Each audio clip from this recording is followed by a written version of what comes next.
Hello friends. आज की शुरुआत करते हैं। बैंक के जो रेट ऑफ इंटरेस्ट चेंज हुए हैं, यानी कि जो रेपो रेट जो है आज आरबीआई की जो मॉनेटरी पॉलिसी की जो कमेटी थी एमपीसी की, उसमें जो फैसला लिया गया वो स्टेटस क्यो था। यानी कि फैसला ये लिया गया कि अभी repo rate, reverse repo rate को बदलाव की ज़रूरत नहीं है। ऐसा मॉनेटरी पॉलिसी कमेटी का जो है फैसला रहा। अब ये जो बदलाव हैं ये तो आज हुए नहीं, लेकिन जैसे ही ये सूचना बाज़ार में आई कि भाई बदलाव नहीं होंगे, हमारे बाज़ारों ने एक तरफा तेज़ी पकड़ी। और ना केवल बैंक निफ्टी ने बल्कि निफ्टी ने भी ये तेज़ी पकड़ी। लेकिन ये जो मूव था ये स्पेकुलेटिव मूव था। और जैसा हमने कल आपके साथ चर्चा की थी कि बाज़ार जो है, अगर हम बैंक निफ्टी की बात करें तो 50,800 और निफ्टी की बात करें तो 24,800, ये कैसे अहम लेवल्स हैं। जब तक बाज़ार इनके ऊपर ट्रेड कर रहा है तो बाज़ार जनरली ऊपर के जो मूव्स हैं उनको अटेम्प्ट करेगा और बाज़ार एक साइडवेज डायरेक्शन में रह सकता है। और यही चर्चा हमारी कल का मुख्य केंद्र बिंदु थी। और आज भी हमारी जो चर्चा है वो कहीं इसी के इर्द गिर्द घूमने वाली है। तो जैसा मुझे लगता है कि भाई जो ये लेवल्स है ये अहम लेवल्स हैं, इन लेवल्स के आसपास बाज़ार एक सपोर्ट लेगा। और आज भी अगर हम देखें तो निफ्टी के अंदर जो मूव हुआ, तकरीबन 100-150 पॉइंट के आसपास की तेज़ी जो है बैंक के जो रेट ऑफ इंटरेस्ट है उनकी अनाउंसमेंट के बाद हुआ। यानी कि जो रेपो रेट है उसमें चेंज की जो है नहीं था, ना रिवर्स रेपो में ना रेपो रेट में। और उसके बाद जो है निफ्टी और बैंक निफ्टी दोनों में तेज़ी देखने के लिए मिली। और रीज़न ये था कि यहाँ पर जो स्टांस था आरबीआई गवर्नर का वो बदलता हुआ नज़र आया। और वो ये था कि वो न्यूट्रल स्टांस है, यानी कि ऐसा माना जा रहा है कि भाई अगर आगे इन्फ्लेशन कंट्रोल में रहेगी तो रेट ऑफ इंटरेस्ट घटते हुए नज़र आ सकते हैं। तो ये जो आउटलुक है इसमें बदलाव जो है देखा गया। इसके बाद दूसरी बात ये कि जो बॉन्ड मार्केट है, तो बॉन्ड मार्केट में भी तक थोड़ा सा एक रिलीफ मिला। और वहाँ पे तकरीबन जो रेट ऑफ इंटरेस्ट है वो उसको आगे घटने की संभावना की वजह से बॉन्ड मार्केट के अंदर भी जो 8 साल से 13 साल वाले बॉन्ड हैं, ये जो कंपोजिट बॉन्ड्स हैं, वहाँ पर तकरीबन 0.2 से लेकर 0.3% की जो तेजी है जो उनके इंडेक्सेस के अंदर देखने के लिए मिली। तो इन सब की वजह से ऐसा लगा कि भाई रेट ऑफ इंटरेस्ट आने वाले समय में घटेंगे, तो बाज़ार ने जो है एक पॉजिटिव रिएक्शन दिया। लेकिन हमें ऐसा लग रहा है कि वो खाली एक स्पेकुलेटिव मूव था। अब हमारे लिए जो कल एक मेजर रिजल्ट आएगा और यहाँ से एक रिजल्ट सीजन की शुरुआत होगी। मैं रिजल्ट तो हालांकि कुछ कंपनीज़ के आ चुके हैं, लेकिन जो मेजर कंपनीज़ के रिजल्ट है वो कल से आने शुरू होंगे। और उसमें सबसे पहला नाम है टीसीएस का। तो कल टीसीएस के रिजल्ट आएंगे तो वो एक डायरेक्शन देगा कि भाई किस तरीके से जो बाकी आईटी कंपनीज परफॉर्म करेंगे और किस तरीके से जो कांस्टेंट करेंसी में जो रेवेन्यूज़ हैं वो टीसीएस के किस तरीके से आते हैं, वहाँ पर सबकी नज़र रहेगी। और यहाँ पर अगर हम बात करें तो निफ्टी ने लास्ट में तकरीबन 1-1.5 घंटे के अंदर ऊपरी लेवल पर होल्ड करने से मना कर दिया और अंत होते होते निफ्टी 25,000 के लेवल को तोड़ के नीचे आ गया। एक रेंज जो है काफ़ी बड़ी थी आज। अगर हम देखें तो बाज़ार जब आज खुले तो 25065 पर खुले और फिर रेट ऑफ इंटरेस्ट के डिसीजन के फैसले के बाद बाज़ार जो है आज 25234 के लेवल्स के हाई को भी लगाते हुए नज़र आए। लेकिन लास्ट होते होते बाज़ार जो है नीचे क्रैक हो गए और कुल मिलाकर निफ्टी ऊपरी लेवल पर होल्ड नहीं कर पाया। और जो मुख्य कारण हमें नज़र आया वो आया कि भाई रिलायंस इंडस्ट्रीज़ के जो शेयर्स हैं उसमें एक अच्छी खासी प्रॉफिट बुकिंग है। तो इंडेक्स मैनेजमेंट हो रही थी डिवीज़ लैब या बाकी बजाज फाइनेंस जैसी जो कंपनीज़ हैं, एसबीआई जो बैंक है, तो ऐसे शेयर्स जो है निफ्टी को रोकने की चेष्टा कर रहे थे।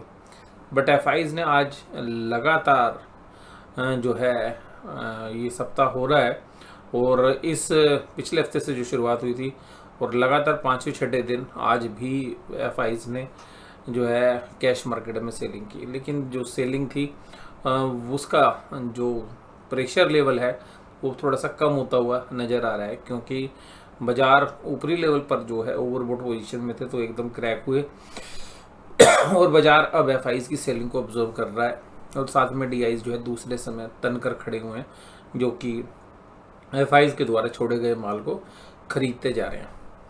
अब अगर हम कैंडल स्टिक की बात करें तो देखिएगा ये एक अहम लेवल्स थे जहाँ पर हमने चर्चा की थी और ये जो अहम लेवल है इन लेवल्स के आसपास जो है बाजार को सपोर्ट मिल रहा है 24,800 के आसपास और ये एरिया कंसोलिडेशन वाला एरिया। अगर 24,800 के नीचे बाजार जाता है तो डेफिनेटली एक वीकनेस टेक्निकल बेसिस पर बन जाएगी और फिर उसके जो रास्ते हैं वो खुलते हैं, वो अगले 800 पॉइंट के रास्ते खुलते हैं और बाजार में जो गिरावट का रुख है वो 24,000 तक जा सकता है। और अगर बाजार यहाँ से अब थोड़ा सा उठना शुरू होता है तो पहली जो रजिस्टेंस है वो 25,200 के आसपास है, तो 25,200 के आसपास बाजार जो है अटक सकता है।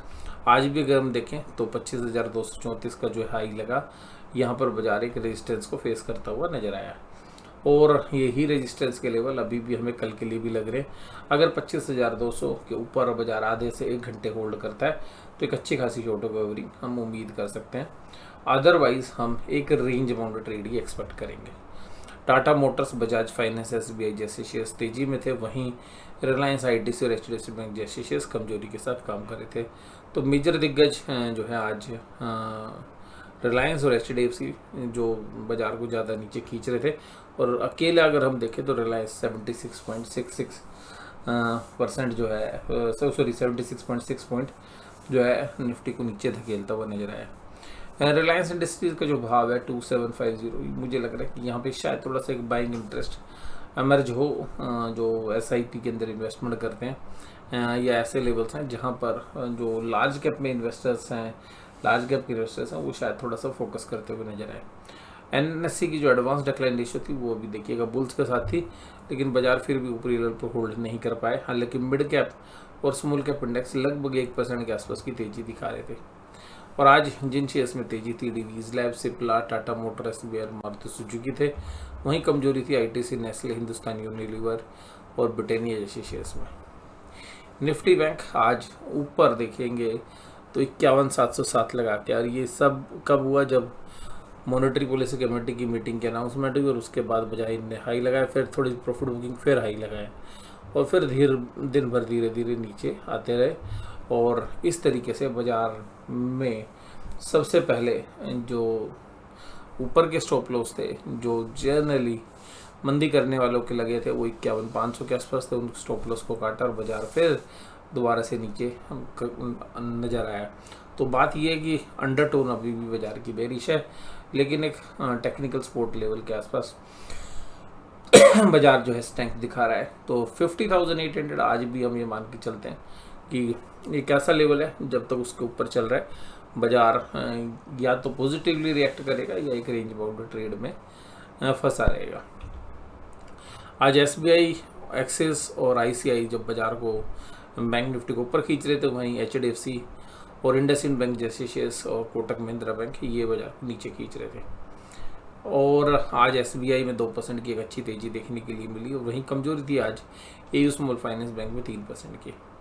एफआईज ने 4,562 करोड़ का फिर माल बेच दिया और आज डीआईज की जो बाइंग थी वो एफआईआई से कमजोर थी। अब एचएनआई इन्वेस्टर्स ने शायद आज थोड़ी सी खरीदारी की जिसकी वजह से स्मॉल कैप और मिड कैप इंडेक्स काफ़ी पॉजिटिवली काम कर रहे थे। एफआईज ने आज इंडेक्स फ्यूचर्स भी बेचे हैं और इसके बाद 2,154 करोड़ के स्टॉक फ्यूचर्स भी। तो जो पोजीशन है एफआईज की लगातार मंदी की बनी हुई है और यहाँ पर जो पोजीशन मंदी की बनी हुई है तो यहाँ पे देखना पड़ेगा कि यहीं पर सपोर्ट लेके बाजार ऊपर जाता है या क्रैक करता है। तो जो इम्पोर्टेंट लेवल्स मैंने आपके साथ डिस्कस किए हैं, तो जो निफ्टी में 24,800 और बैंक निफ्टी के अंदर जो लेवल्स हैं वो 50,800, अगर इनके ऊपर होल्ड करता है तो यहाँ से एक अच्छी खासी शॉर्ट कवरिंग रैली भी हम एंटिसिपेट कर सकते हैं। अगर ये लेवल्स टूटते हैं तो बुल्स जो है बुरी तरीके से ट्रैप हो सकते हैं। तो यहाँ पर अगर हम बात करें तो इंडिया विक्स निफ्टी का 0.541 पे है, तो ये ओवरसोल्ड ही दर्शा रहा है। बैंक निफ्टी भी स्लाइटली ओवरसोल्ड है और 0.736 की जो है पुट कॉल रेशियो है। इसके बाद अगर इंडिया विक्स देखें तो 14 के आसपास चल रहा है। डाउ जोन्स में एक अच्छी तेज़ी देखने के लिए मिल रही है और अभी जब मैं ये वीडियो रिकॉर्ड कर रहा हूँ तो ये तकरीबन 350 पॉइंट के आसपास की तेजी डाउ जोन्स में थी। ब्रेंट क्रूड भी ऊपर 80 से टूटता हुआ नीचे आ गया, तो ये भी पॉजिटिव है। और इसके बाद अगर हम देखें तो निफ्टी के अंदर जो अंदर की जो कॉल्स है वहाँ पे कन्वाइंड होती हुई नज़र आ रही हैं। पोजीशंस और कॉल राइटर्स थोड़ा सा ऊपर की तरफ शिफ्ट कर रहे हैं, तो ये भी थोड़ा सा स्लाइटली पॉजिटिवली इंडिकेट कर रहा है कि बाजार शायद थोड़ा सा पॉजिटिव रिएक्ट करे। अगर निफ्टी बैंक की बात करें तो निफ्टी बैंक के अंदर जो पुट राइटिंग है वो थोड़ी सी आज की डेट में अंदर की साइड भी हो रही है, तो ये भी इंडिकेट कर रहे हैं कि थोड़ा सा तेज़ी करने वाले जो प्लेयर्स हैं वो एक्टिव हो रहे हैं। और कॉल राइटर्स की जो शिफ्टिंग है वो थोड़ी सी ऊपर की तरफ है, तो in the money call writing नहीं हो रही है। तो 51,000 ये उसके ऊपर के आसपास की कॉल राइटिंग है, तो अल्टीमेटली 51,000 के आसपास एक बेस बनता हुआ नज़र आ रहा है। बट मैं आपको टेक्निकली जो लेवल्स बता रहा हूँ तब तक उनको होल्ड कर रहा है, तो बाज़ार के अंदर पॉजिटिव रिएक्ट करने की ताकत हमें लग रही है। और हालांकि उस पॉजिटिव रिएक्शन में भी हम एक रेंज बाउंड ट्रेड एक्सपेक्ट कर रहे हैं। तो आज की इस वीडियो में बस केवल इतना ही। वीडियो देखने के लिए धन्यवाद। Thank you very much.